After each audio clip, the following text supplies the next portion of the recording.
So today is another beautiful day out here. It's going to be a high of around 50. It's going to be a good day to get stuff done. So I've got some farm gates that I need to weld some stock panels on so that I can finish the corral area that we were working on the other day.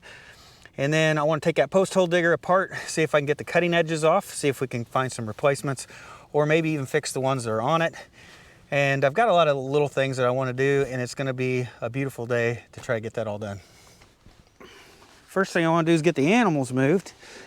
But Rebecca said this was all froze up. I'm gonna go ahead and cut this hose and make it a little bit shorter. Hopefully it'll free drain.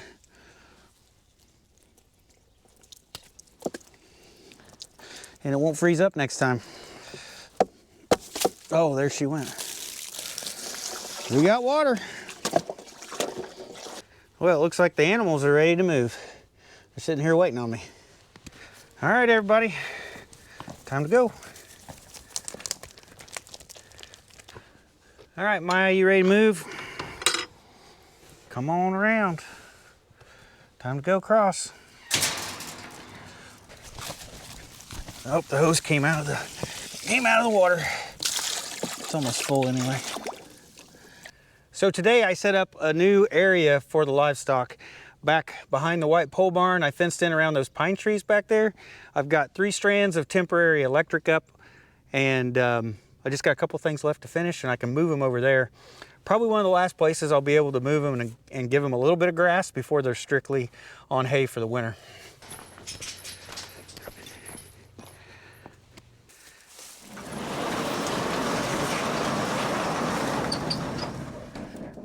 Gotta close that door so they can't get to the hay. Go ahead and get our fence charger set up here, close enough to the fence that I can reach through and turn it on and off. Here you use. Here you use. Come on. That's how Rebecca calls them. She likes to say that. It seems to work. They're used to it. Come on, you use. Got a new area today. So this temporary fence starts right here at this corner of the pole barn. All the strands are tied off to the fiberglass post, and then they're tied off to each other. And then it goes around over to the driveway and around these trees right here. Then it continues on across by the road, and then it turns here at the field, and it goes all the way down the field, and it actually goes down that fence line. So I've cleaned out on this fence line a little bit, but the trees were so close together I couldn't get the brush hog mower in between them. So I'm hoping if the sheep come down here, they'll eat a little bit of that brush, because they do browse somewhat like a goat, and they'll eat some of this stuff that the cows won't eat. So I'm hoping, giving them access to this, they'll clean this fence row out for me. And this goes down to this corner and then attaches to the pasture fence. It's probably about 1/3 of the way of the length, but it definitely has the area that needs a little bit of attention. Are you excited, Ellie? So now that the animals are moved this morning, let's go ahead. We'll grab the tractor and the post hole digger. We'll try to get those cutting edges off.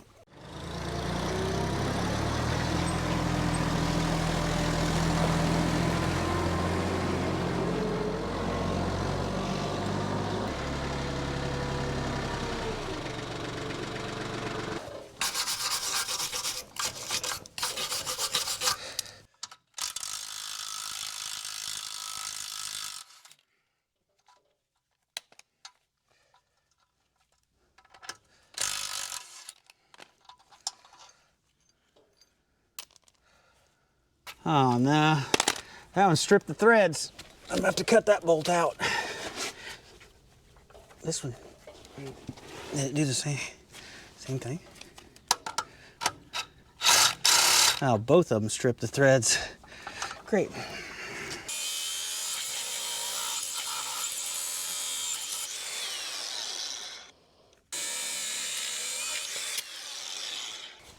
Well, that didn't work because it's still got the square ends from the carriage bolt. I should have cut off the other side.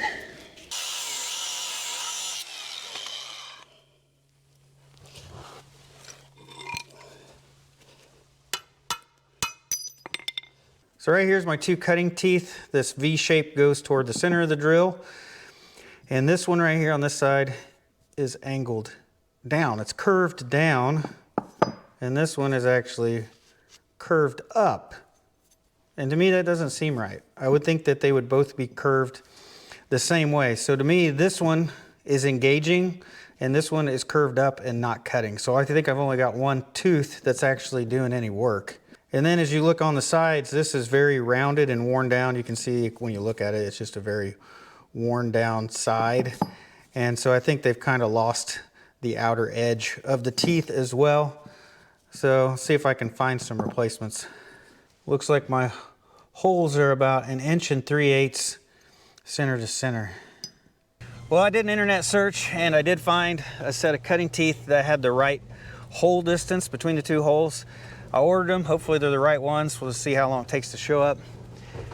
Now for this small tractor here, I've been wanting to have some kind of mower for a long time. And I've looked at auctions and I've bid on a few things. I've never bought anything, but today we're gonna go run up to my local TYM dealer and we're gonna go buy a 5-foot brush hog so that I can mow with this tractor. And the reason I want that is because there's no cab on it. It's a smaller tractor. I should be able to get it in tighter spots. I should be able to get it into the woods to be able to mow trails. I just think it's gonna come in pretty handy to have a mower on the smaller tractor. All right, I'm at Rydell Incorporated in Marshall, Illinois. And here they're carrying the Ironcraft implements. We got some box blades here, and here is some brush cutters. This is pretty much what I'm gonna be buying today. Looks like they also got some tillers. They got a really small brush cutter there. Different blades, landscape rakes, pallet forks. And for tractors, they've got a T224. This is a subcompact tractor here. They've got the T25. I know Tony at Tony's Tractor Adventure, that's one of his favorite tractors. And we've got a T394 here. I like the size of that tractor right there. That one's a good one. It's hydrostatic and it's got the joystick up on the fender. I know a lot of people like that. So I think this rotary cutter right here is the exact size we're getting. It's 5 foot wide. It's got a 5-year warranty on it. And one thing you'll notice is this is made in the USA. And there's our mower, the one we're buying. I thought it'd fit on this trailer. We're gonna go push it up a little bit farther. Get a little bit of weight on the tongue. That's good, yeah.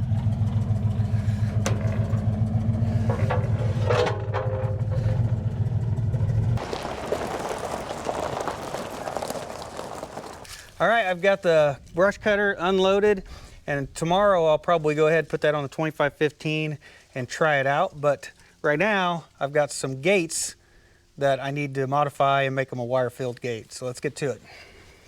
So I got a couple different types of stock panels to try. This one is actually a hog panel. It's a little bit shorter, but man, it matches up really good. And when you buy a wire-filled gate, they don't fill the very top of it anyway. So this probably will work out fairly well. Probably just have to come down here, cut it off right about here. I think that'll work.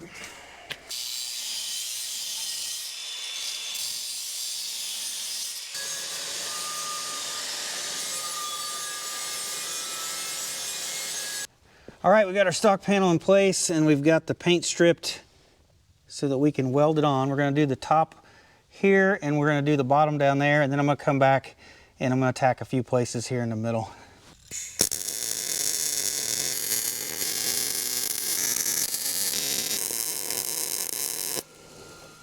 So I got the first row welded. I had to turn the welder down to about 20 gauge steel to make sure I didn't blow a hole in it. And this is actually 16 gauge on the tubing on here. So I'm just trying to be careful and not blow a hole in the tubing of the gate, and so far so good.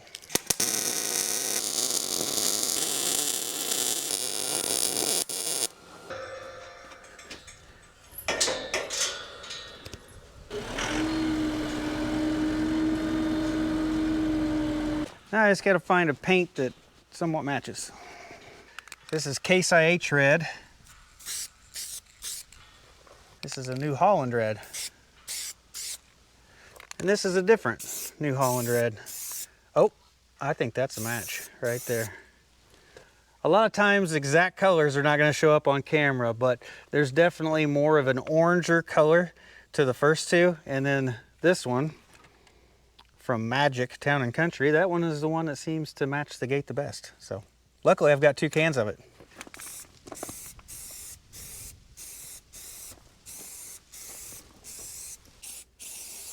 I know, it's a waste of paint, painting the galvanized metal, but it'll look better.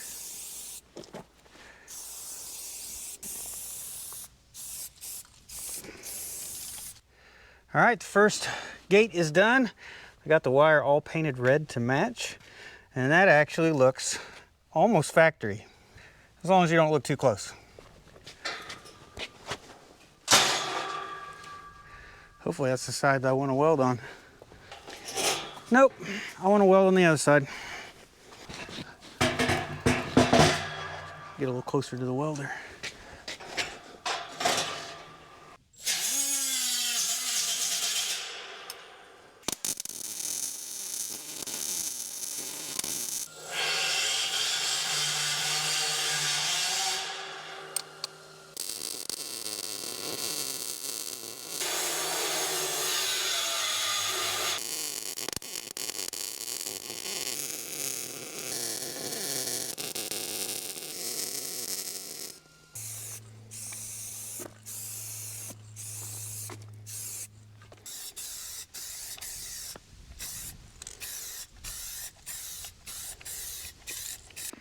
All right, I've got 2 gates done, and they have turned out way better than I thought they would. They actually look really good, and I think that the stock panels on there are very secure. I don't think that it's going to get broken off of there anytime soon.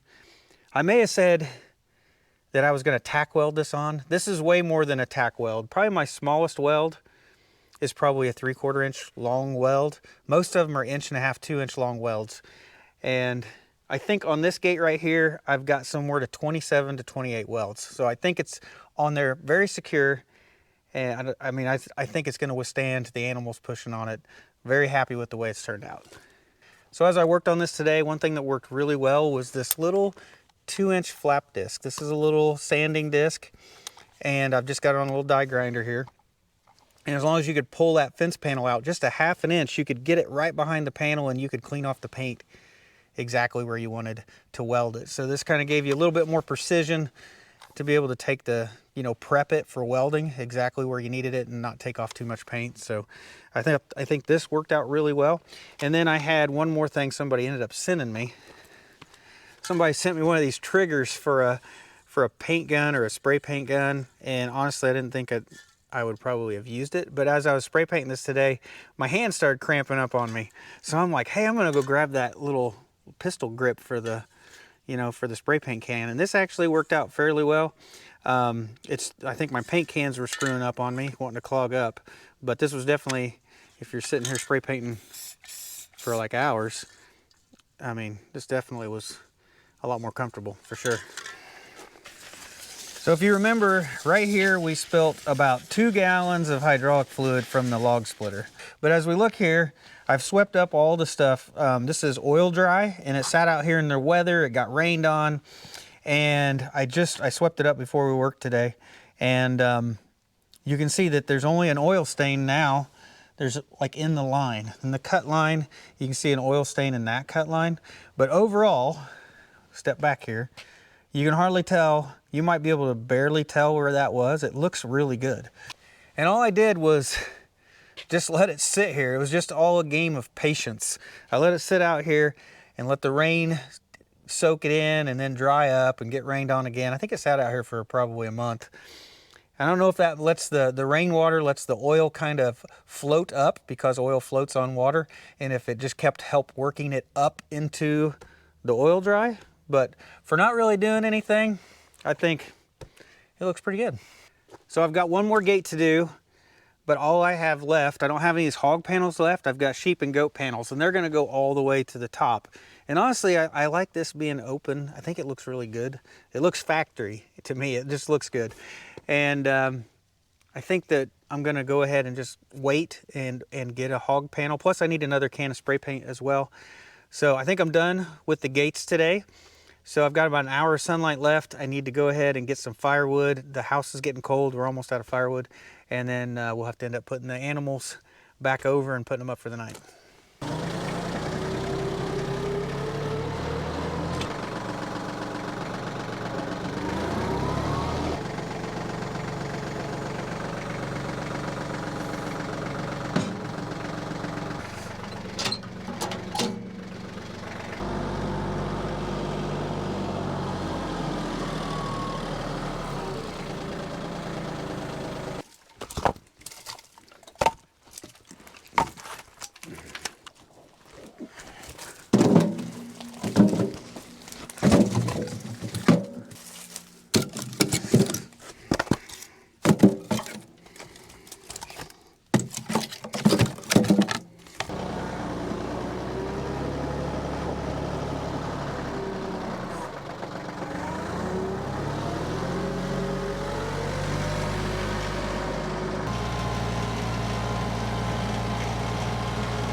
All right, I'm gonna go ahead and grab some kindling for the house and then we'll go ahead and get a fire started.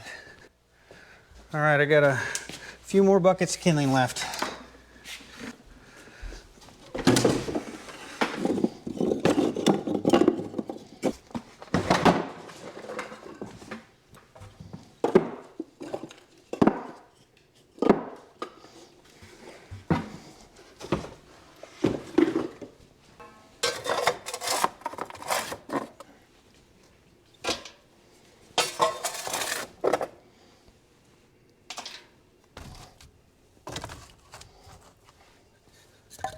So lately I've just been doing a single row of kindling in the middle.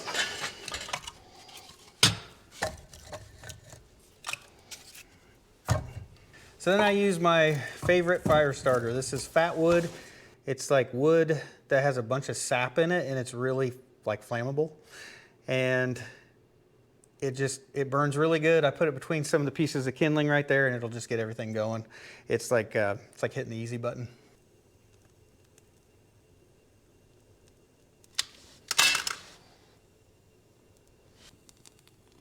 It's a little smoky, but it burns good. Try to get it real close to a couple of these pieces so that it catches them on fire. And to clean the glass, we got a wet paper towel. Got a little bit of ash on there for an abrasive.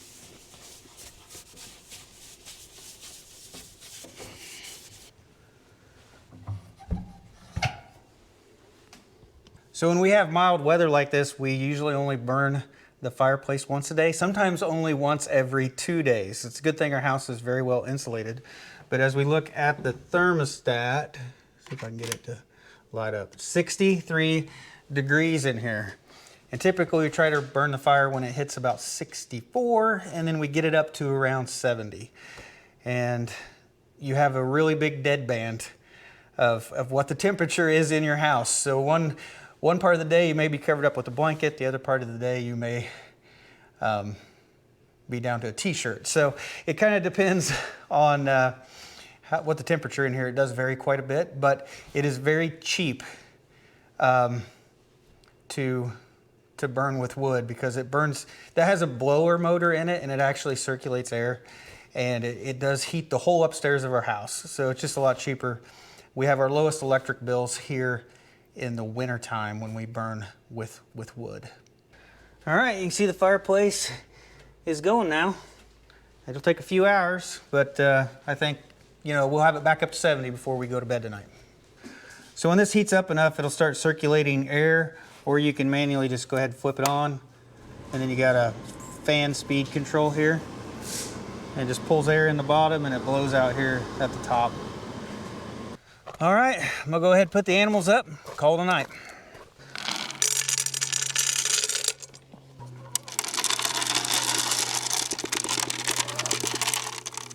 All right, you guys ready to go back over? Sure you are. It's getting dark.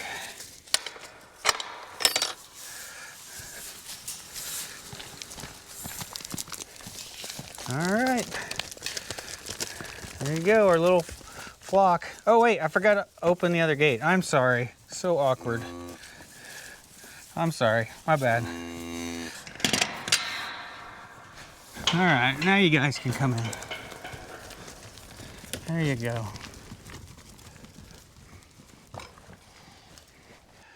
Well, the sun's already down. It's definitely starting to get dark out here. It looks way brighter on camera than it really is. But you can still tell when you look, it's just like a clear sky back there. It's like a beautiful day today, a gorgeous day. And I felt like I made good use of it really. Even though I did make a special trip to go get the brush hog and come back, that eats up a lot of time. But I still feel like it was just a good day. So definitely enjoyed being outside today, but I think I'm gonna call tonight, go in, enjoy the fire, have a little supper, and relax. So I think that's it for this one, guys. Thanks for watching. I'll see you in the next one.